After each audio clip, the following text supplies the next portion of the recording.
Welcome back, everybody, to episode 3.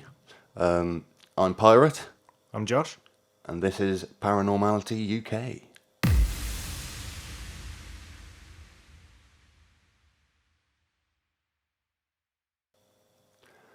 Okay, so, my case.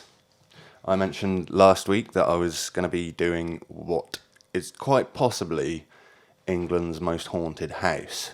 Oh. And I didn't reveal the name of it, but now I can tell you that the house is called Boreley Rectory. Oh, not too far from here. Not too far from here. No, it is in East Anglia. Otherwise known as Boreley Manor sometimes. There was a film made, I think back in the 70s or 80s. It was called The Haunting of Boreley Manor. I believe that everything in that film was entirely fabricated. None of it's real. None of it is real. But it was based on the building that the case study is for today. Boreley Manor, or Boreley Rectory, was constructed on the site of the old rectory, which burned down in 1841, I think it was. And ever since it was first built, it was occupied by Reverend Henry Bull and his family. He had 14 children. Oh, he was busy. Yeah, it's a big house. It's got like 32 rooms, 11 bedrooms. I'm not sure how that works out when there's, 16 people in 11 bedrooms. But, you know, with 32 rooms, I'm sure you can, shuffle a few into other rooms. But yeah, ever since it was sort of first constructed, there were rumours of just sort of strange goings on in the house. Locals believe that it was haunted. There always stories of like footsteps being heard when nobody was about, although with 14 children in the house, again, footsteps are not going to be surprising, are they? Yeah, it could be any one of them. They're walking down the stairs. But that was it. From early days, really, there were always reports of minor hauntings, nothing major. Throughout the time of the Bulls living there, when Reverend Bull died, he was succeeded by his son, who was also called Henry Bull, although everybody called him Harry. Slightly different there. With 14 children, are we going to get confused with the different names? Or do all 14 children come into this? No. In fairness, out of those 14 children, only 4 of them ever actually had anything like a sort of paranormal experience at the house, where the 4 of the daughters were outside playing in the gardens and they saw the apparition of a nun. Ooh. About 40 yards away down the garden. And they tried calling out to the nun and getting closer, but it just disappeared, which is a very strange event. Yeah. But that is the only sort of, apart from footsteps and just minor things like that, that was the only reports from those early days. When the Bulls were no longer in the rectory, I believe that when the second Reverend Bull, Harry Bull, died, it was vacant for about a year. And then it was succeeded by the Smiths. I think it was the Smiths. Yeah, the Smiths. On the 14th of July, 1929. Not the band, the Smiths. Not the band. It was Reverend Smith and his wife. I've got 2 questions already. Yeah? What's a rectory? A rectory? Okay, yeah, I suppose, that's a valid question. A rectory is the house that is given to the reverend of a church. So this is only just down the road from a small church. It's only a small village. The rectory, in this case, is quite a big manor house. I guess back in like old times, the church had a lot more money to put into that sort of thing. The reverend's house and whatnot. So rectories are generally quite nice houses. They're nice, big, spacious places. And this rectory is like quite a large Gothic style building. Oh, nice. It looks quite imposing. If you go onto Wikipedia and scroll right the way down to the bottom of the page, there's links to an extensive library of photographs of the place. And I'll tell you this: looking at those photographs, if this place isn't haunted, it should be. Yeah. Oh, yes. Yeah. That looks like a classic, especially that one. That looks like a classic haunted house. So it's almost like when there's a school and then the caretaker lives in a house next door. Yeah, kind of like that. thing. The rectory is the home for the vicar. And yeah, so I mean, it went through several different vicars, and nothing really was happening other than like a couple of strange occurrences, like the footsteps and the nun that was seen in the garden, until Reverend Foister took over. That's a mouthful of a name. Yeah. Foister? Foister, yeah, it's a very strange name. He lived there from 1878 to 1945 with his wife Marianne, and their adopted daughter. Now, was it them? No, sorry, it was the Smiths. The Smiths before them, when they were going through the house, Mrs. Smith found a brown package containing what was found to be the skull of a young woman. And soon after she found that, they started having a lot more reports of just things happening, more footsteps, things being thrown around the house, writing appearing on the walls, lights appearing in windows when there was nobody in, and stuff like this. And even she was the woman that reported to see a horse-drawn carriage with 2 headless horsemen.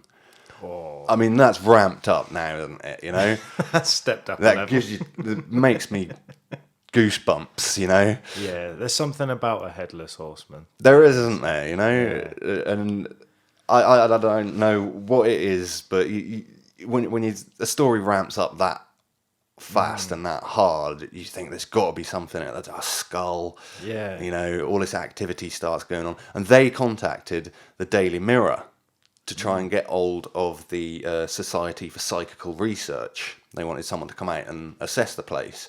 The Daily Mirror sent out a man called Harry Price, and he did a lot of psychical investigations. He even wrote 2 books about Boreley Rectory. Okay. And he is the man that declared it the most haunted house in England. Oh. And this is back in the 1800s? This is about 1920. 1920. Okay, yeah, you said it. The first people, was it Henry and Harry Bull? Yeah, they're dead by now. And this is the Smiths, I believe. So this has been haunted for a long time. Yeah. It's been going on for a long time. The house only stood for about 100 years, because it was actually demolished in 1944. So there's no way you can sort of visit the place anymore. You can go to the grounds, but you're not going to find much there anymore. So it's almost like when they found the skull, it kind of lifted a curse in a way. Or set one going. It sort of did exactly that. But anyway, paranormal researcher Harry Price made his first visit on the 12th of June in 1929, and all sorts started happening then. That was when the stones started being thrown and vases started being around the room. There were messages being written on picture frames and stuff like that. But apparently, as soon as Harry Price left, all this phenomena stopped happening.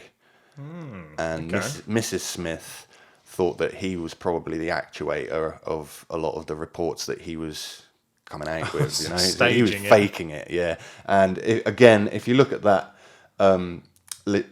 list of pictures on Wikipedia, you follow the link to the page of the archive of pictures. Harry Price is the first picture on there. The guy looks shady. He doesn't have a beard. You can't trust him. You can't trust a man without a beard. You can't. He looks a bit like Vinnie Jones to me. Yeah, he does. Yeah. But yeah, I mean, he is the guy that sort of created all this hype about the place, and eventually the Society for Psychical Research wanted to go out to the place and do an independent investigation, and they sent a guy out with Harry Price. Who was he? Charles Sutton. That's him. Okay. And when he went out there, he was hit in the back of the head with a pebble. Right. Seemingly from nowhere. So he turned around and accused Harry Price of doing it. And Harry Price was like, no, it wasn't me. But then Sutton found he'd got a pocket full of stones. Well, Price had a pocket full of stones. Price and his stones. So, I mean, it's gone from... For me, you've got a few reports of just like some footsteps and stuff like that. Then this skull gets found and things do start being seen, the headless horseman and that sort of thing. Then the researchers come in and things just escalate like crazy. This guy's finding all sorts of things being thrown, things being written on the wall. There is even reports from some other psychical researchers saying that they'd done a séance in the place, and they had reached the nun that the children had supposedly seen, and her story was that I think she'd had an affair with like a local monk, or it might have even been a reverend or something like that. And now this is a bit of a far-fetched story, but she was supposedly buried alive, bricked into the walls of the basement. She didn't try and fight back. She just... Yeah. No, she didn't. Also, but that's very naughty for a nun and a monk to be having an affair. well, yeah, which may be why she was given such stern punishment for it.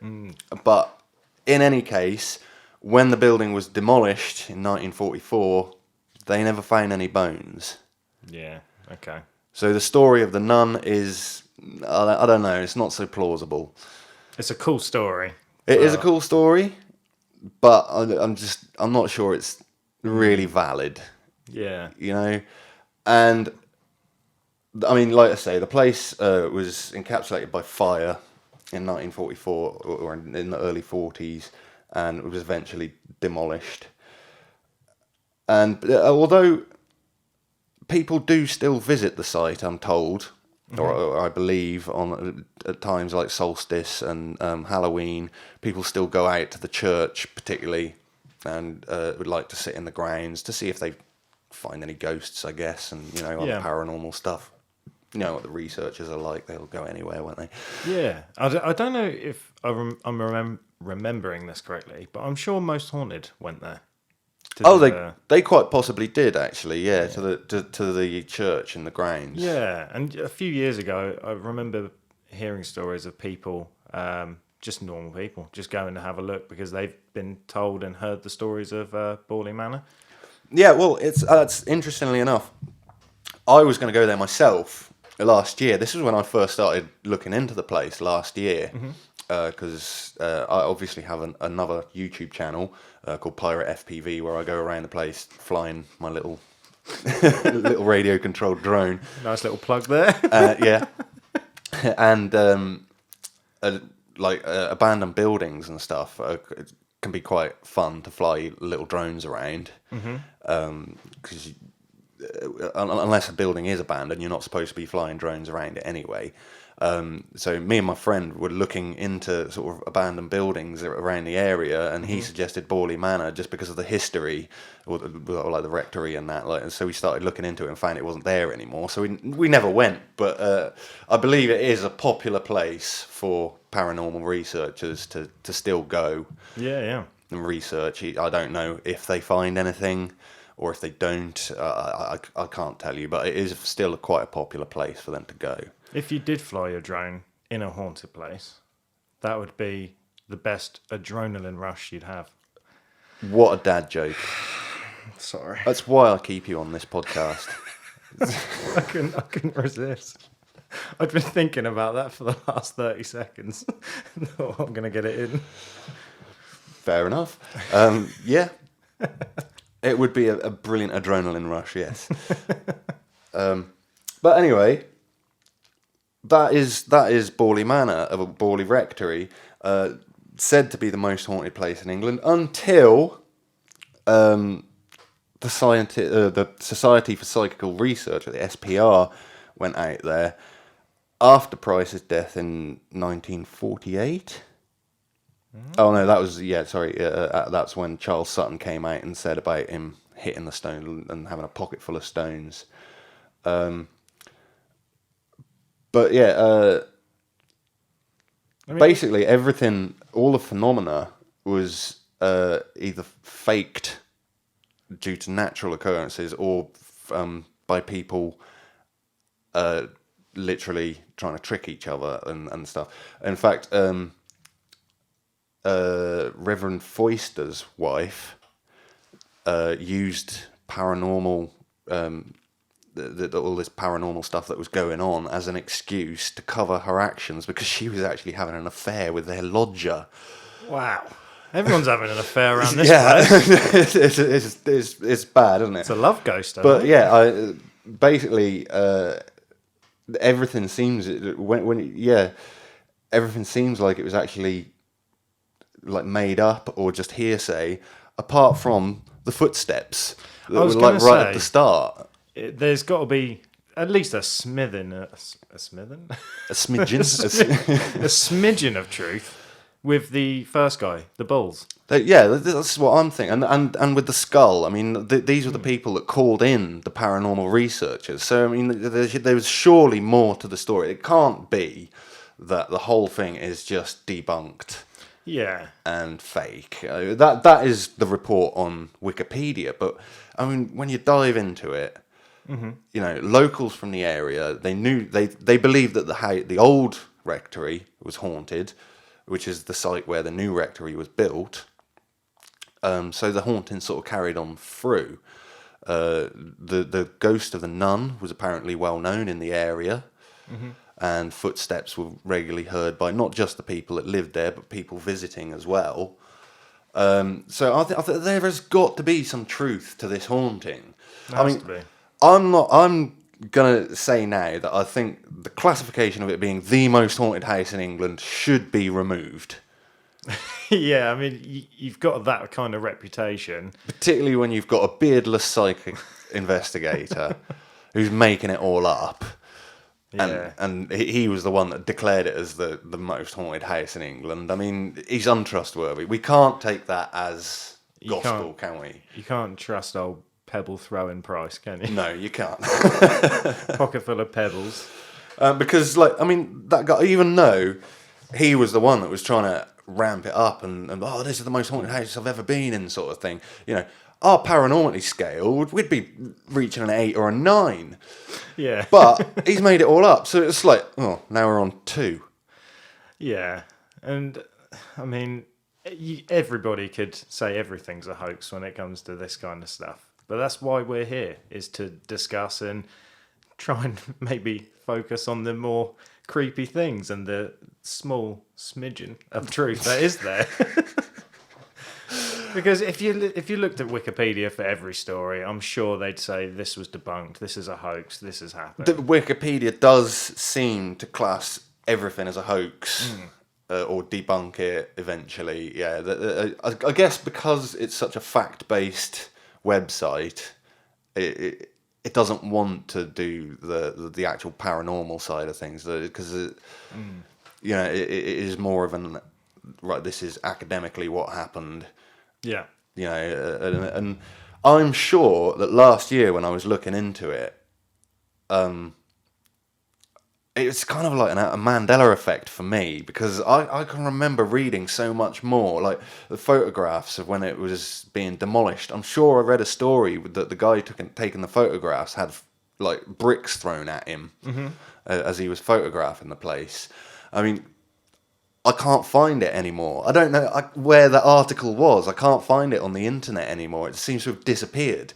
Yeah. But I'm sure I've read a load more stories that I just can't find anymore. Well, it's you're not such a alone. strange thing. You're not alone in that because I remember hearing what you said about the nun in the wall.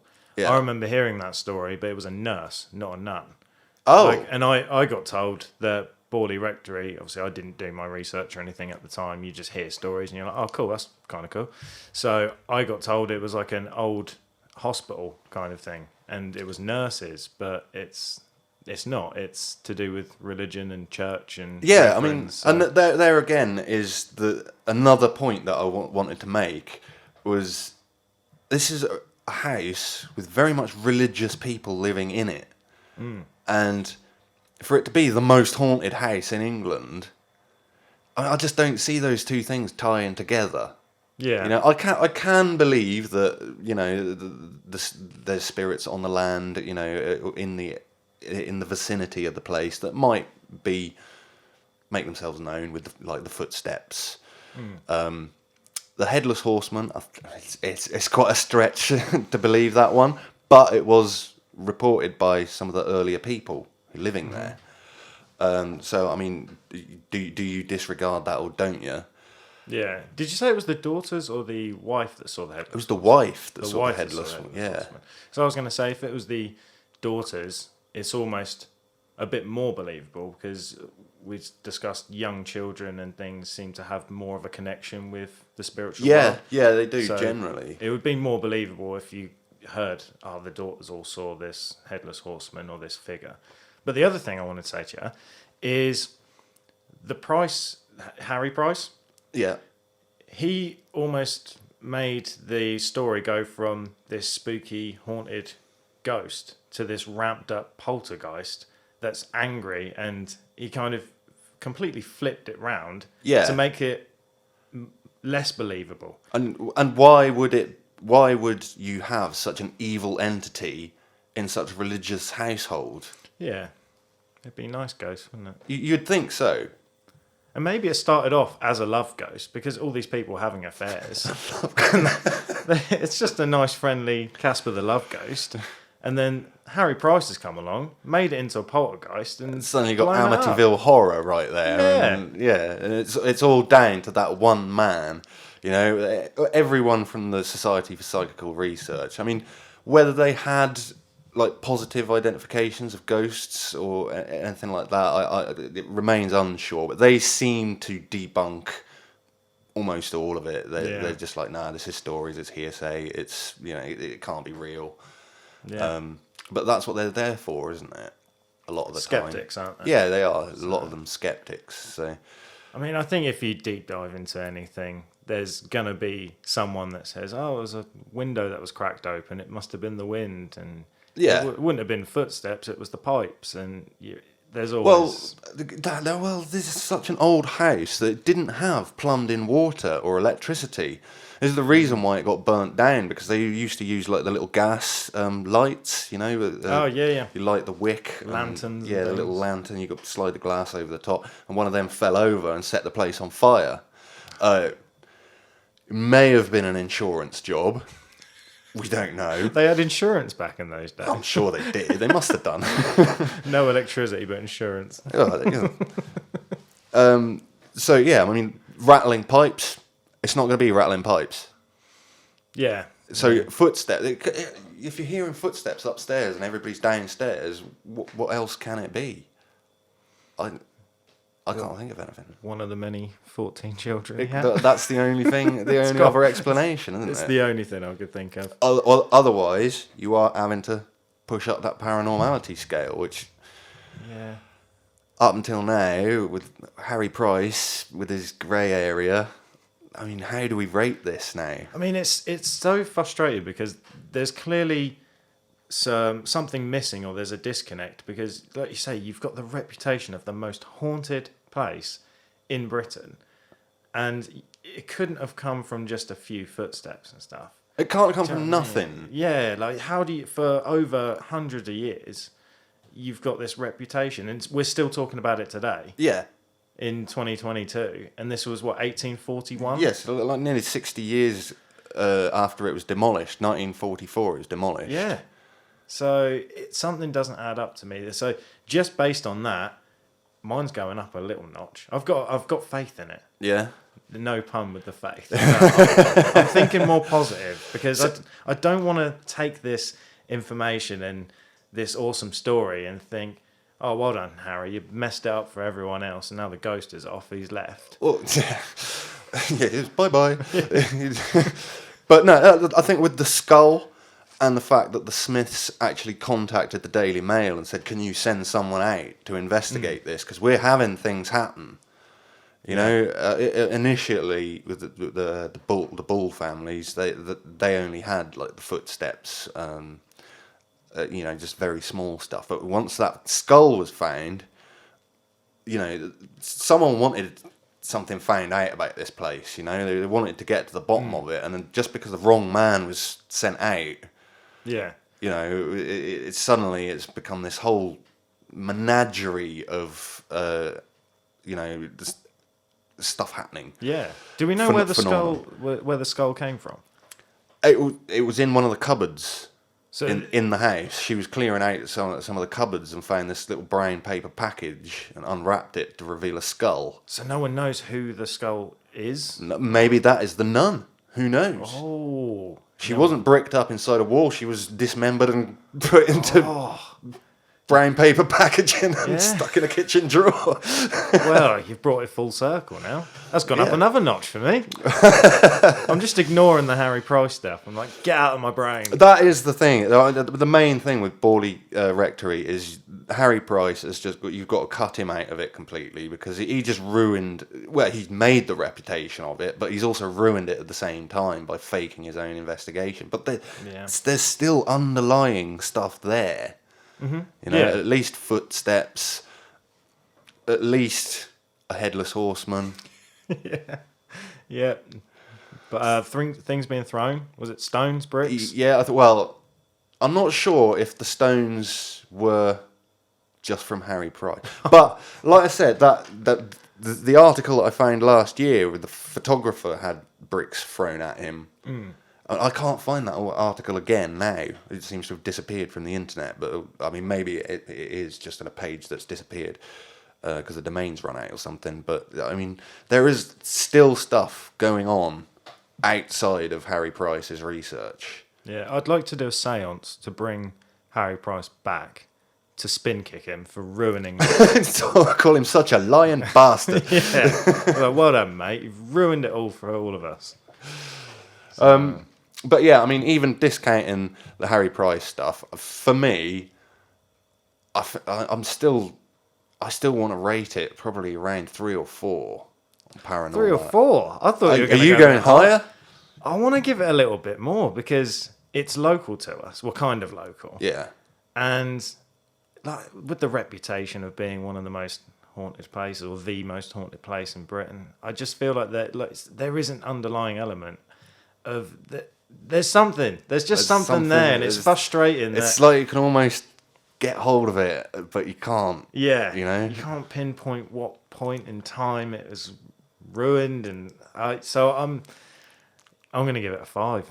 A 5? Yeah, solid 5. Yeah, because it's also when growing up in the area, we've always heard stories of Boreley Rectory, and you wanted to go there, I wanted to go there, and I never went because I was too scared. Because I heard the stories and I was like, no thanks, I don't want... Getting run over by a headless horseman. Yeah, no headless horseman. I don't want any nurses and nuns reaching out the wall at me and throwing bricks at my head. So,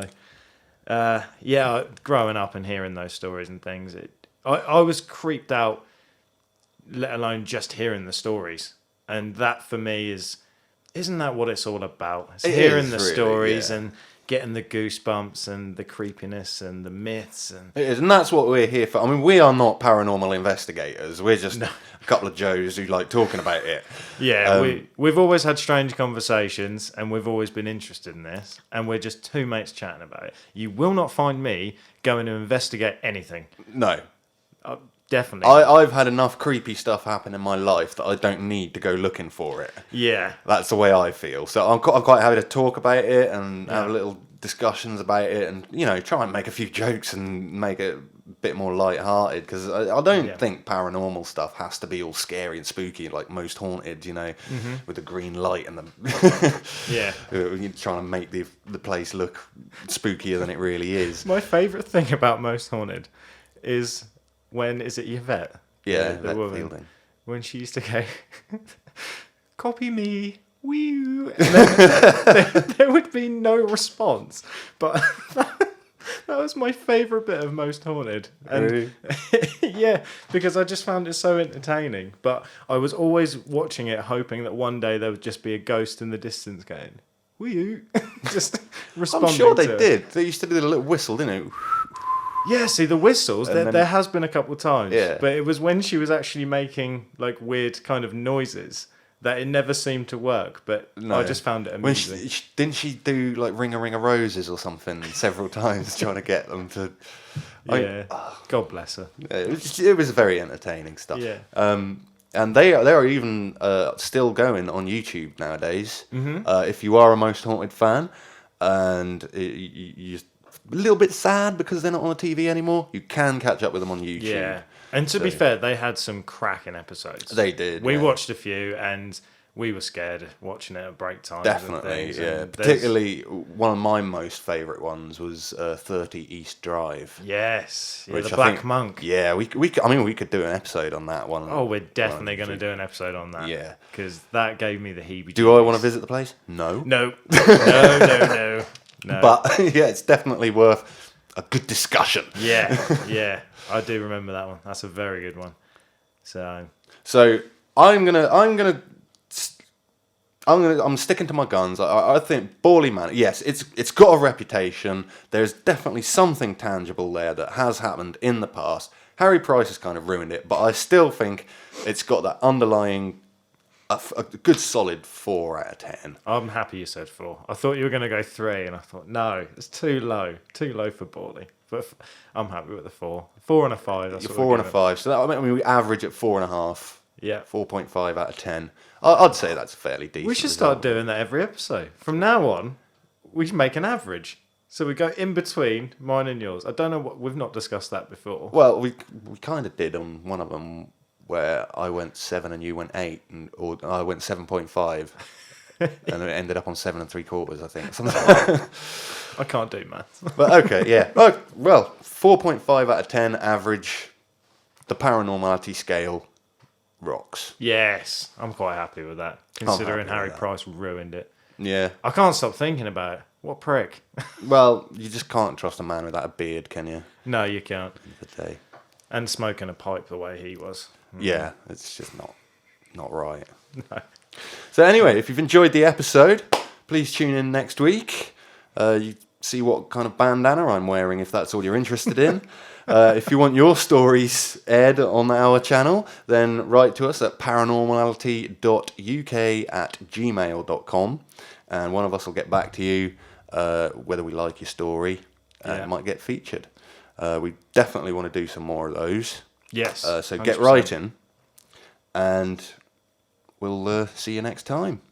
Ta-ta. Ta-ta.